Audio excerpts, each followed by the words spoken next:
Compañero Fernando García. Se llama Lorena Botero, es coach, docente y experta en neurociencia. ¿Cómo hacemos para unir la neurociencia y la educación? ¿Por qué es importante empezar a aplicarla? Lorena va a tratar de contarnos primero qué es la neurociencia, como para repasar conceptos, y después la importancia de aplicarla a la educación. Lorena, un gusto tenerte en nuestro interactivo. Bienvenida.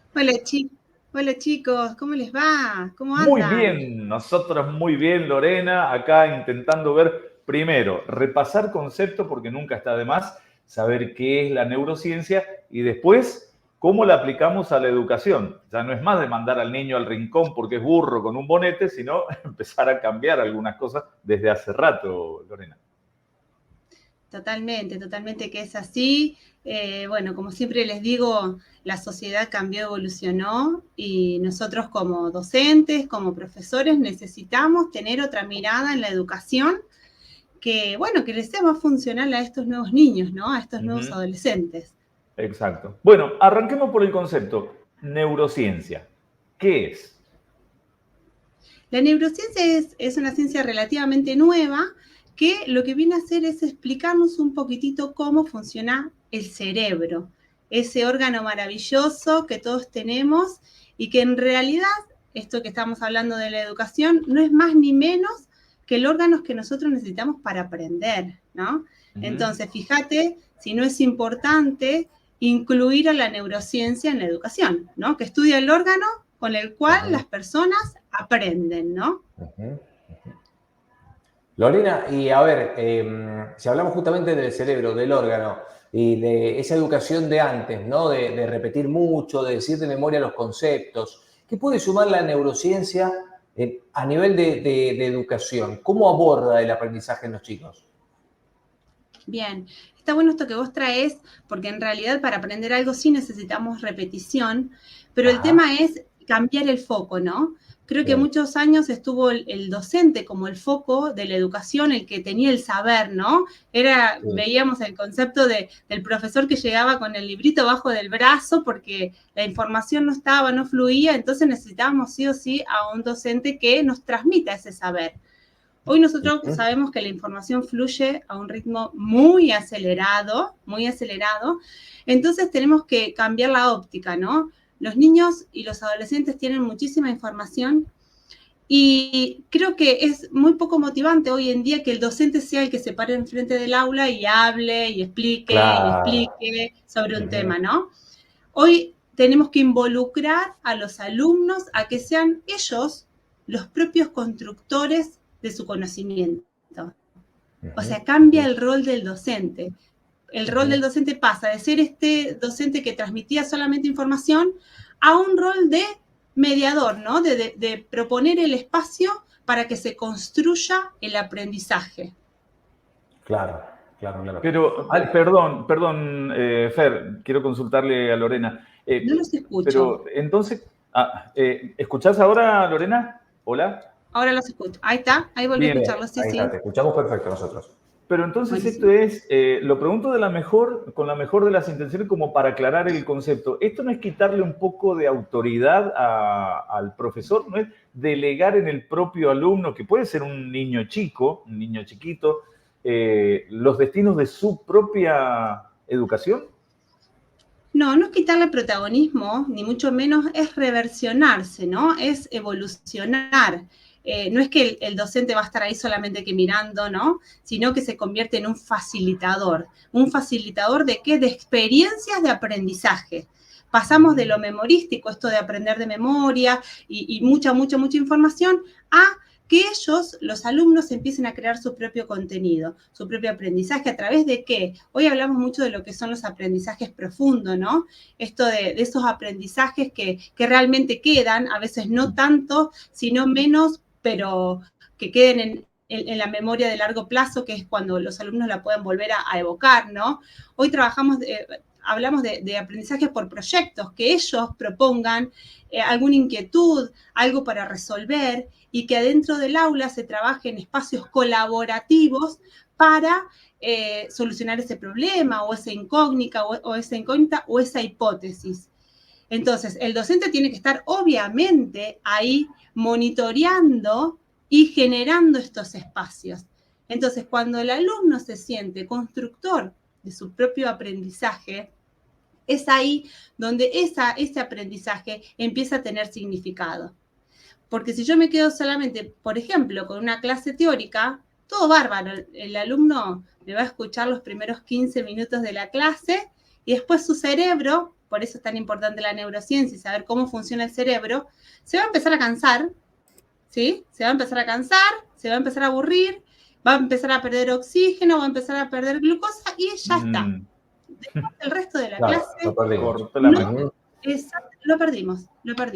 Entonces, bueno, hoy se trabaja mucho a través de aprendizaje por proyecto. Esto del aula invertida, que se viene hablando mucho en estos últimos tiempos, ¿no? De que el docente pueda...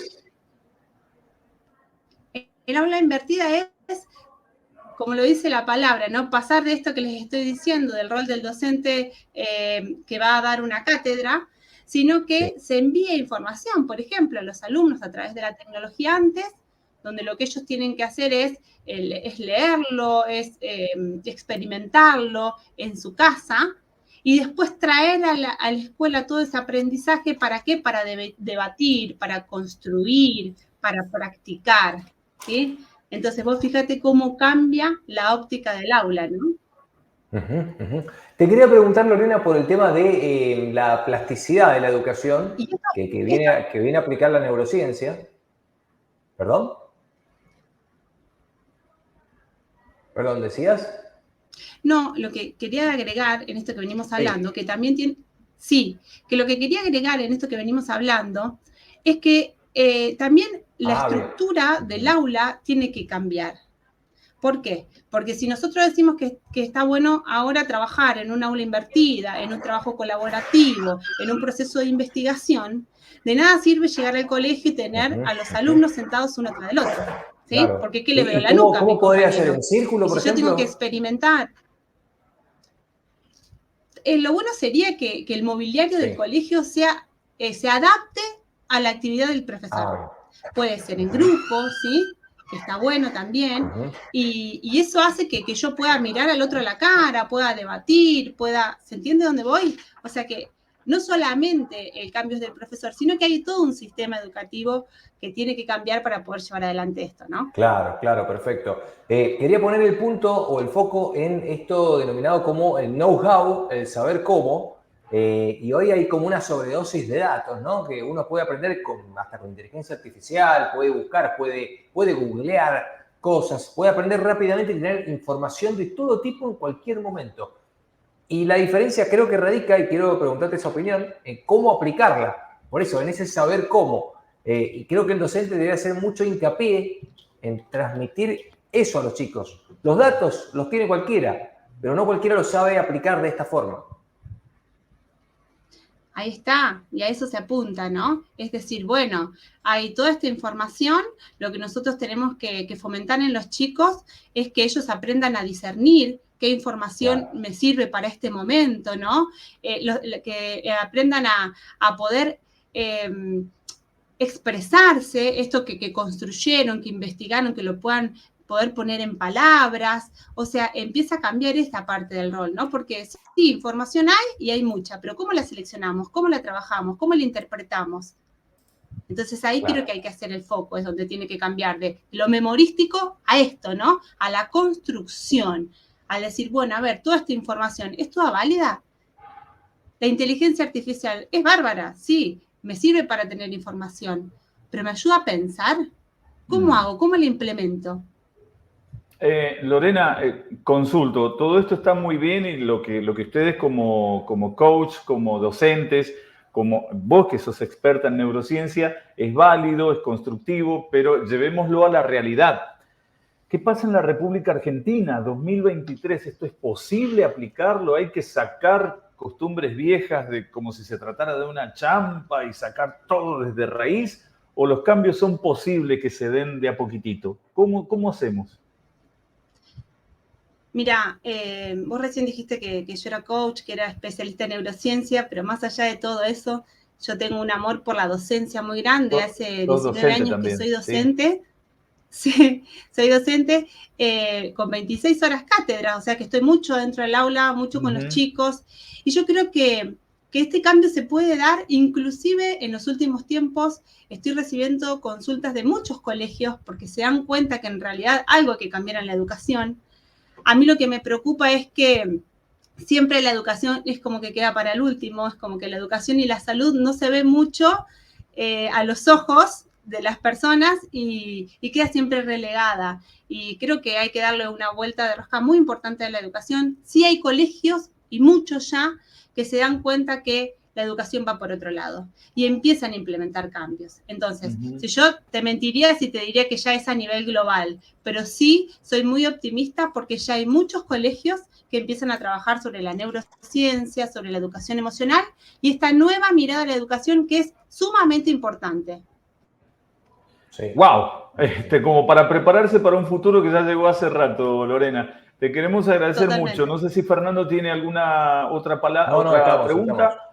Entonces, te agradecemos, Lorena, por esta charla. Entender qué es la neurociencia y cómo la aplicamos a la educación, que es el futuro. Es el futuro. Como cuando hablamos de inteligencia artificial, es ahora. Es ahora cuando se tiene que dar el cambio. Un abrazo grande, Lorena. Gracias. Totalmente. Gracias, chicos. Siempre es un placer estar con ustedes. Un beso enorme. Igualmente. Que anden bien. Un placer, Lorena. Igualmente. Gracias. Hasta la próxima. Es Lorena Botero, coach, docente y experta en neurociencia. Estábamos viendo cómo se aplicaba. Mirá vos, pequeños detalles, Fernando, como lo que vos le estabas diciendo a Lorena, la ubicación de los alumnos frente o alrededor del profesor para que esto sea unir y venir de conocimiento y no algo que te imparten y que vos tenés que memorizar. Estamos acostumbrados a hablar, Ale, de cambios en los teléfonos celulares, que ahora vienen con tal o cual cosa, más píxeles o cambios en los vehículos. Pero ¿y en la educación? ¿Qué vamos a seguir enseñando como el maestro de Pink Floyd de los años 40? Con el hombre al frente con la regla de madera que te golpea los dedos. No. Claro. Bueno, es un decir, ¿no? Pero bueno, cambios desde la ubicación, en la manera de enseñar, en los conceptos, en la forma de darlos, la materia, distintos cambios que tienen que también modernizarse. Ya hay un nuevo jugador en el tablero, le preguntamos a Lorena sobre eso, que es la inteligencia artificial y cómo influye en esto. ¿Sí? Linda nota para repasar en las redes de Ciudadano News en nuestro canal de YouTube. Pequeña pausa aquí en el Interactivo, ya seguimos. Vamos. Hasta las 14, el Interactivo. El Interactivo. Hacemos la noticia.